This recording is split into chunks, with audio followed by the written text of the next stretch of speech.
পারবে না যে কোনটা ভালো মানুষ কোনটা খারাপ মানুষ। মানুষ তো মানুষের মতো দেখতে হবেই, এটা স্বাভাবিক কথা।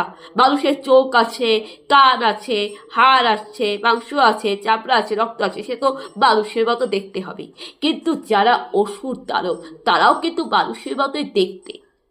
আর সেই অসুর দানব যারা অমানুষ, যারা মানুষের মতো দেখতে, তাদের মধ্যে ছেলেরাও পড়ে, নারীরাও পড়ে।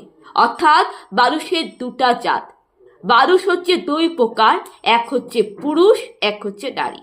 আর সেই পুরুষ নারী যদি প্রকৃত মানুষ হয়, তার মধ্যেই কিন্তু দেবী দুর্গা, লক্ষ্মী, ভগবান বাস করে। সেই পুরুষরাই কিন্তু ভগবান শ্রীকৃষ্ণের মতন হয়, স্বামী বিবেকানন্দের মতন হয়, অর্থাৎ আদর্শ সৎ পুরুষ হয়, আদর্শ সৎ ছেলে হয়। সেই নারী কিন্তু মা দুর্গা হয়, সেই নারী কিন্তু পবিত্র সৎ হয়, যার মধ্যে মানুষ রয়েছে, মানবিকতা রয়েছে, যার মধ্যে পুরুষত্ব রয়েছে, যে যার মধ্যে দেব শক্তি, ঈশ্বরের শক্তি। যে নারীরা সৎ পথে চলার চেষ্টা করে, যে নারীরা ভালো পথে চলার চেষ্টা করে, সেই নারীর মধ্যে দেবী দুর্গা আছে, সেই নারীর মধ্যে ভগবান রয়েছে।